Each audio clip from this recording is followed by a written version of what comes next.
Bonjour, bienvenue pour une nouvelle vidéo CycloGP, donc consacrée, comme vous le voyez beaucoup en ce moment, à un nouveau format court. Je vais en sortir encore 3 cette semaine, consacré au Grand Prix du Canada. Aujourd'hui, le 15 juin 1997, carrière Olivier Panis. Si vous connaissez pas cette date, en fait, malheureusement, donc il y a 25 ans demain, Olivier Panis voyait sa carrière brisée par un violent accident. Puisqu'il y a un avant et un après très clairement. Il y a vraiment très clairement un avant et un après. Avant, c'est ce pilote, certes plus âgé que la moyenne de ces jeunes pilotes, mais qui est quand même neuf en Formule 1, qui monte, voilà, avec une toute nouvelle écurie Prost. Et après, il y a ce pilote qui sera toujours un bon pilote, mais dont on verra qu'il n'y arrivera plus en fait. Ou alors très rares occasions à se distinguer. Voilà. Donc Olivier Panis, lui, il est né en 1966, donc il arrive assez tardivement en sport auto, à l'âge de 15 ans. Il est volant elf à 21 ans. Il va enchaîner des bonnes saisons, il ne sera jamais vainqueur des championnats.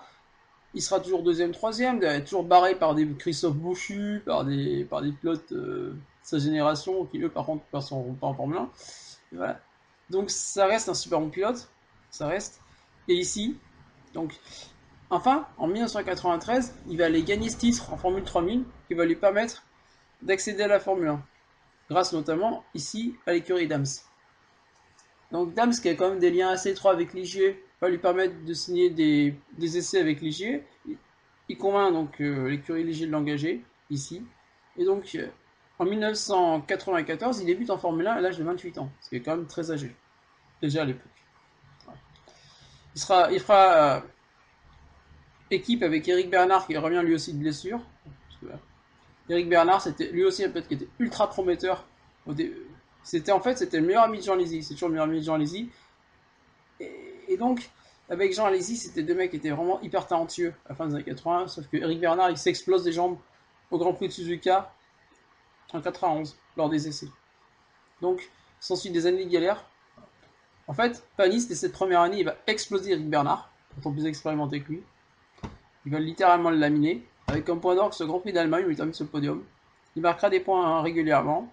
Il sera surtout longtemps le recordman en Formule 1 d'arrivée consécutive, puisqu'il va arriver 14 fois sur 15 lors des Grands Prix. Il va monter ce chiffre à quasiment 25 arrivées en 2 ans en Formule 1. Notamment, par exemple, lors de ce Grand Prix d'Australie en 1995, où il termine second, malgré un moteur fumant, qui rendra l'âme juste après la ligne d'arrivée. Second, certes à 2 tours, oui, mais second et Adam O'Neill, effectivement, lors de cette dernière édition de Grand Prix Australie courue sur le circuit d'Adélaïde.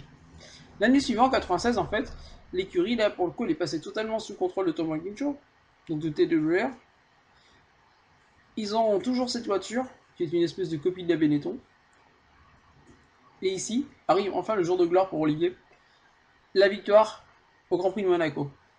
Mais en fait, c'est un de ces événements, j'admirais déjà Olivier Panis quand j'étais ado, j'avais 10 ans, pré-ado, à cette époque. Ça me fait encore plus aimer, parce que moi, petit personnage, je vais longtemps dessiner des BD sur la carte d'Olivier Panis. C'est souvent le genre de... Moi, j'ai pas vraiment de pilote préféré, mais Panis, c'était pas quand j'étais gamin, c'est vraiment partie de mes pilotes préférés. C'est vraiment un de ces 3 ou 4 pilotes que je préférais. Il y a plus que Schumacher, par exemple. Voilà. Donc, ici, Panis, il continue à monter. Et en 1997, Ligier est définitivement racheté par Alain Prost. Donc ça devient Prost. Et la voiture, dès les essais hivernaux, se montre vraiment très bonne. Ici, on détecte vraiment un gros potentiel. On va se dire, cette voiture va presque vraiment d'être une des animatrices de la saison avec McLaren notamment. Donc vraiment l'écurie de midfield, mais vraiment au midfield. Avec McLaren et peut-être Stewart aussi, dans l'autre. Voilà, c'est la nouvelle équation ici. Donc Prost, ici, dès le début, dès le Grand Prix du Brésil, en fait, ils vont se distinguer, ils vont faire un podium. L'Argentine, il va quasiment manquer de gagner le Grand Prix. L'Espagne aussi, il se distinguera en Espagne. À Monaco, il termine 4ème. Arrive ici le rendez-vous du Canada. Seul rendez-vous outre-Atlantique du championnat du monde. Souvent, ici, Olivier sent que ça va pas de sa tasse de thé. En fait, Montréal, c'est un circuit qu'il aime moyennement. Bon, il a certes réussi quelques performances intéressantes, mais c'est pas forcément un circuit qui lui réussit le plus. D'autant que Montréal, c'est un circuit qui est très particulier. c'est un circuit dit on-off, c'est-à-dire ligne droite, pleine charge, freinage, pleine charge, freinage, pleine charge. Voilà. C'est aussi un circuit qui est réputé pour sa dangerosité. En fait, les rails, du fait que tout soit sur l'île Notre-Dame, sont très proches de la piste, très très proches, et parfois mal protégés. Parfois en fait, les Nord-Américains ont des initiatives un peu particulières en termes de protection. On verra plus tard. Et notamment, ici, 2 graves accidents qui se sont produits. Donc, premier, on rajoute un troisième avec l'accident de Tombin 86.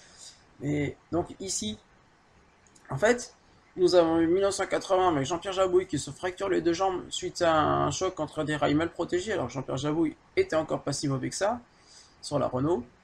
Et surtout, 1982, Riccardo Paletti percute suite à un carambolage généralisé Didier Pironi qui avait calé. Paletti se tue, donc il y a pile 40 ans hier. Donc des débuts difficiles pour ce circuit qui était assez dangereux. Et qui a toujours été réputé assez dangereux, qui est assez dangereux et qui ne pardonne aucune erreur. C'est un circuit qui pardonne absolument rien. En fait. Et surtout, c'est un circuit qui est réputé pour être extrêmement dur pour les freins. C'est le circuit parfait pour les freins ici, pour tester les freins. Voilà. Ici à Montréal.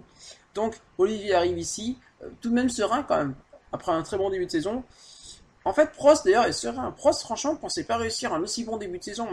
Mais en fait, les pneus Bridgestone en fait, ont vraiment permis à la Prost de s'affirmer avec un très bon moteur Mugen également. Et Shinji Nakano également qui commence à pas être si mauvais que ça en fait et commence à poindre un petit peu le bout de son nez également. Donc en fait, malgré en fait les rumeurs de remplacement, puisqu'en fait on parle déjà de remplacement pour Shinji Nakano, notamment par Emmanuel Collard. On y revient dans la dernière partie d'ailleurs.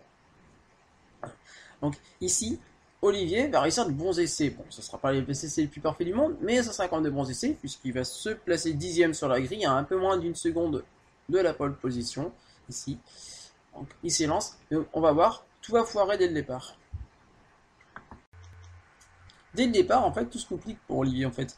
Olivier est percuté par Eddie Irvine, qui lui-même percute Mika Hakkinen, ça cause un carambolage. Il y aura quand même 3 abandons, dont Irvine qui part en tête à queue, Hakkinen qui va rentrer clopé en stand pour abandonner avec un aileron arrière cassé. Olivier, lui, parvient à rentrer au stand. On répare l'aileron avant puisque l'aileron avant était cassé. On vérifie si les suspensions sont en état. Si bien qu'il va repartir après un très bon garé dernier. Il repart dernier, il va cravacher en course pour remonter parce que de toute façon, Prost avait prévu qu'un seul arrêt, donc avec des pneus très durs et plein d'essence.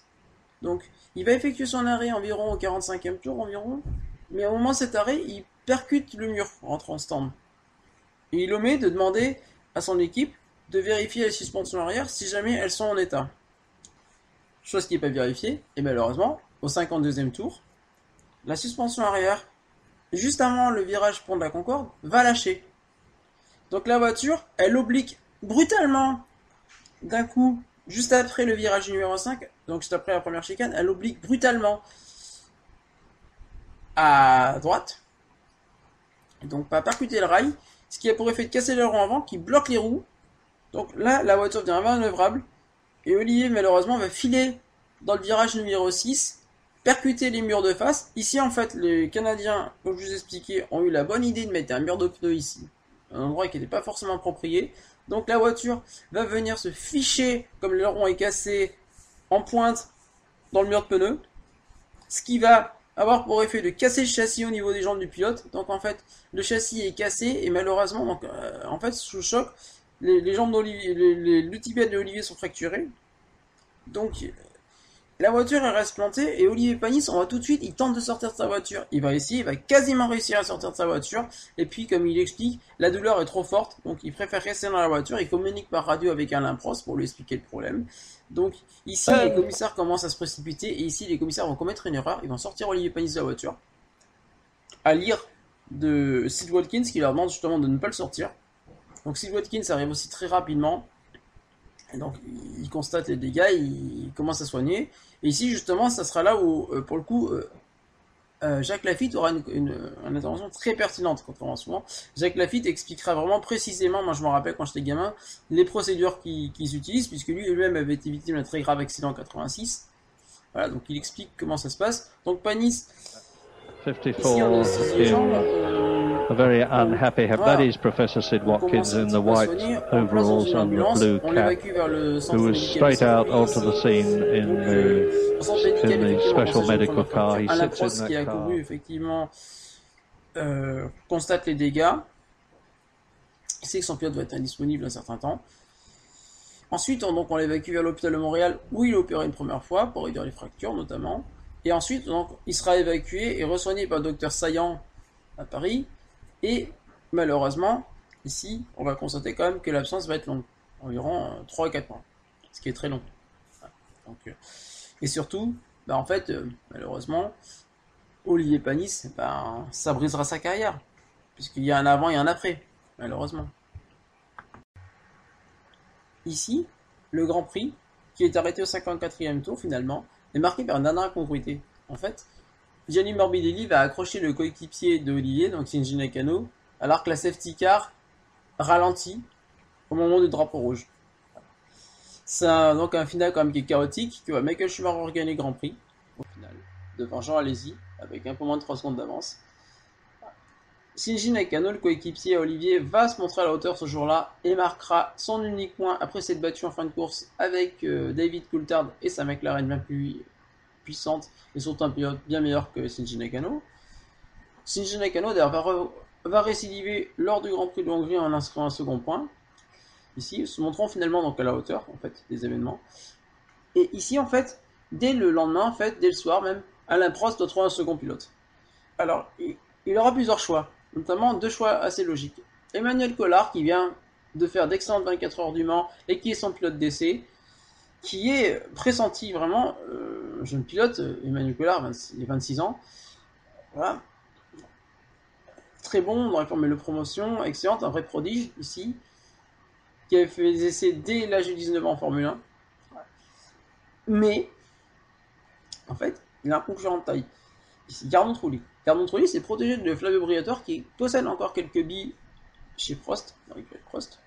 Donc, ici, en fait, un test comparatif est organisé à Manicourt entre les deux pilotes. Finalement, c'est Jarno Trulli qui va l'emporter, même notamment grâce à son expérience en Formule 1, puisqu'il pilote aussi Minardi. Donc, il y a une conclusion d'un prêt de Jarno Trulli qui est prêté à l'écurie Prost pour la durée de la convalescence d'Olivier. Donc, Emmanuel Collard va ranger son frein et rangera toujours son frein avant de se reconvertir vers l'endurance et signer ce week-end sa 25e édition des 24 heures du Mans.